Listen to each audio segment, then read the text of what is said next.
사랑하는 오픈도어 교회 가족 여러분, 주의 평안의 이름으로 여러분들께 문안을 드립니다. 오늘 5월 26일 화요일 말씀과 기도가 있는 저녁 시간입니다. 메모리얼 연휴가 끝나고 본격적인 여름이 시작되듯 오늘 날씨가 상당히 더웠습니다. 오늘도 주의 은혜 가운데 여러분들 있는 처소에서 잘 지내셨으리라 믿습니다. 어제 그렇게 기다리던 반가운 뉴스가 들려졌습니다. 캘리포니아 뉴섬 주지사가 현장 예배에 대한 가이드라인을 발표하고 카운티별로 현장 예배를 드릴 수 있도록 허용을 했습니다. 아직까지는 여러 가지 제약이 따릅니다. 가이드라인도 복잡하고요. 그렇지만 다시 저희들이 모여서 예배 드리는 날이 온 것을 인하여 감사를 드립니다.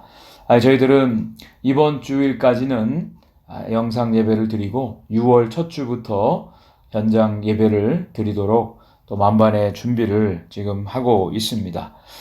오늘 본문 말씀은 신명기 24장 1절부터 13절까지의 말씀이 되겠습니다. 제목을 사회적 약자에 대한 사랑의 원칙이라고 정했습니다. 이스라엘 공동체 안에 하나님의 공의와 또 하나님의 공평하심이 이루어지는 모습들을 보게 됩니다. 하나님께서 사회적으로 힘이 없는 약자들을 배려하시고 또 그들에게 관심을 베푸시고 사랑을 베푸시는 하나님의 율법의 말씀입니다. 당시의 사회적 약자에 대한 말씀인데요. 첫 번째로는 가정 안에서의 모습이고요. 두 번째로는 경제적인 약자, 곧 가난하고 힘없는 자들에 대한 사랑과 배려의 원리가 오늘 본문의 내용입니다. 첫 번째로는 이혼 증서에 대한 것입니다. 한 가정에 남자가 아내를 맞이해서 데려왔는데 그 아내에게 수치되는 일이 발견되었다는 것이죠. 그렇게 되면 남자가 그 아내를 기뻐하지 않고 이혼 증서를 써서 그의 손에 주고 그를 자기 집에서 내보내라고 그렇게 말씀하고 있습니다. 여기에 수치되는 일이 구체적으로 무슨 일인지는 잘 나와 있지 않습니다. 만약에 간음하는 일이라면 이혼 증서를 써주는 것이 아니라 돌로 쳐 죽임을 당하는 당시의 풍습이 있었습니다. 그리고 예수님께서도 간음한 이유 외에 이혼 증서를 써줄 수 없다라고 그렇게 말씀하고 있습니다. 여기에서 아내가 부끄러운 일, 추잡한 일, 간음에 버금가는 어떤 일 때문에 남편으로부터 미움을 받고 이제 이혼 증서를 써서 내보내는 일이 가정에서 벌어진 것입니다.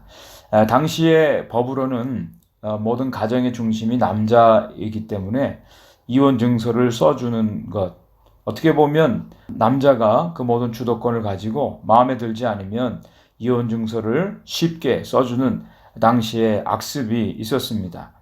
그래서 이 여자가 그 집에서 나와서 또 다른 사람의 아내가 되는 경우가 생깁니다. 둘째 남편에게 갔는데 그도 역시 그를 미워해서 이혼 증서를 써주고 그의 집에서 내보냅니다. 또 둘째 남편이 죽었을 경우에 이 여자가 어떻게 해야 되는가? 그래서 많은 경우에 이제 첫 번째 남편에게 돌아가게 되는데 그렇게 하지 말라고 말씀합니다. 여호와 앞에 가증한 일이 되는 것이라고 오늘 성경에 말씀하고 있습니다. 이것이 무슨 뜻일까요? 근데 여기 오늘 본 말씀에 남편으로 되어 있는 이 단어를 생각해 보면 우리가 쉽게 하나님의 뜻을 알 수가 있습니다. 첫 번째 남편에 대해서는 바알이라고 하는 단어가 쓰여집니다. 이 바알이라고 하는 단어는 주인 또 남편 그런 뜻을 가지고 있습니다. 둘째 남편에 대해서는 이쉬라고 하는 단어가 쓰여집니다. 이것은 그냥 남자를 의미합니다. 무엇을 말하냐면 하나님께서 이 첫 번째 결혼의 신성함, 한 남자와 한 여자가 만나서 가정을 이루는 것에 대해서 신성함을 하나님이 말씀하시는 겁니다. 그리고 이혼 증서를 써주는데 그것이 당시에 그저 살다가 마음에 들지 않으면 이혼 증서를 써주고 내보내는 너무나 남성 중심의 그런 모습들. 그래서 사회적 약자인 이 여자들에 대한 인권이 유린되어지는 당시에 이 악습들이 있는데 여기에 대해서 하나님께서 이혼을 하되 신중하게 할 것을 그렇게 말씀하는 것입니다. 그리고 재혼을 할 경우에도 이것이 습관적으로 계속되어지는 재혼에 대해서 금지하기 위해서 하나님께서 이러한 말씀을 해 주시는 것입니다. 그리고 이어서 한 사람이 새로 아내를 맞이했을 때 그가 의무 군대 복무를 하게 될 경우입니다. 새로 장가를 간 사람은 군에 참여하지 않아도 되는 1년 동안 유예 기간을 줍니다. 그래서 1년 동안은 아무 일도 하지 않고 집에서 여기 오늘 말씀 표현에 한가하게 그가 맞이한 아내를 즐겁게 하라. 군대 복무의 의무보다도 더 큰 의무가 새로 결혼한 아내를 즐겁게 해주는 것, 그 아내와 사랑을 나누고 가정을 이루는 것, 이것이 가장 더 큰 중요한 의무가 된다라고 하는 뜻이죠. 이게 또한 새로 아내가 된 이 여인을 사회적 약자인 여자에 대해서 배려하고 사랑을 하도록 하는 하나님의 말씀입니다. 두 번째로는 사회적 약자에 대한 내용입니다. 경제적인 약자를 말합니다. 가난해서 피치 못한 사정으로 돈을 빌릴 경우에 전당물을 잡히게 됩니다. 전당물을 잡힐 수 있는 것 중에 하나가 바로 맷돌입니다. 맷돌을 전당물로 잡힐 때 맷돌이나 윗짝을 전당물로 잡히지 못하도록 그렇게 하나님이 하셨습니다. 왜냐하면 그 당시에 맷돌은 생활 필수품 중에 가장 중요한 것입니다. 그것이 없다면 곡식을 갈 수가 없죠. 음식을 만들어 먹을 수가 없는 것입니다. 아무리 급한 경우라도 맷돌, 그리고 맷돌의 윗짝이 없다면 맷돌의 기능을 할 수가 없죠. 그렇게 될 때 생활이 되지 않는 삶의 가장 중요한 도구가 되는 맷돌을 전당물로 잡히지 말도록 하나님이 그렇게 하셨습니다. 자, 그리고 또 돈을 빌릴 때 전당물을 취하게 되는 경우 채권자가 채무자의 집에 들어가서 자기가 임의로 전당물을 가지고 나오지 못하도록 하나님이 하셨습니다.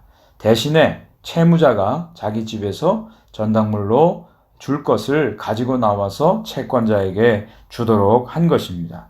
이 또한 사회적 약자인, 경제적 약자인 돈을 빌리는 사람의 편에서 사랑과 배려를 하나님이 하신 것이죠. 자, 그리고 또 한 가지 여기 전당물 중에 옷이 있습니다. 여기 옷이라고 하는 것은 겉옷을 말합니다.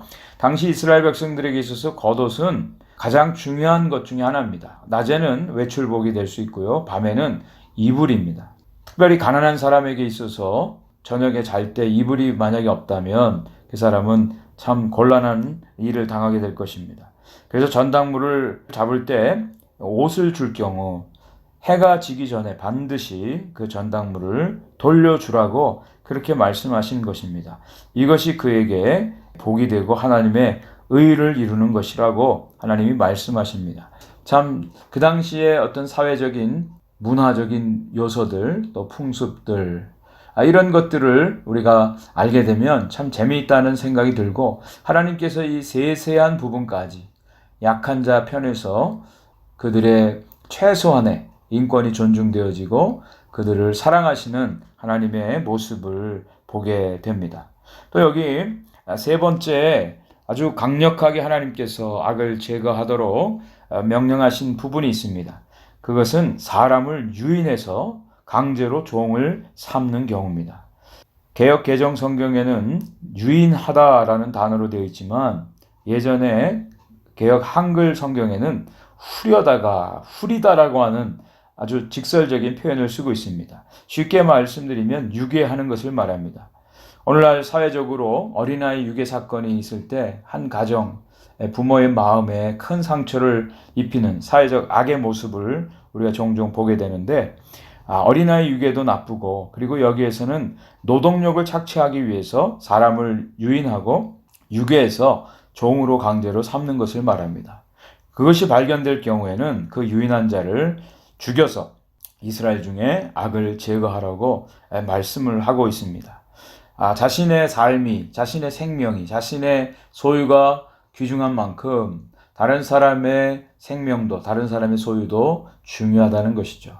그래서 하나님께서 이웃을 사랑하되 내 몸처럼 사랑하라, 그렇게 말씀하신 것입니다. 이것이 가능하기 위해서는 하나님을 사랑하고 하나님을 존중하고 하나님을 경외할 때 이웃사랑도 나타나게 될 것입니다. 그리고 마지막 네 번째로 나병에 대한 그런 규정이 나옵니다. 당시에 나병이 흔한 질병 중에 하나였는데요. 나병은 레위 사람 제사장들에 의해서 판단이 됩니다.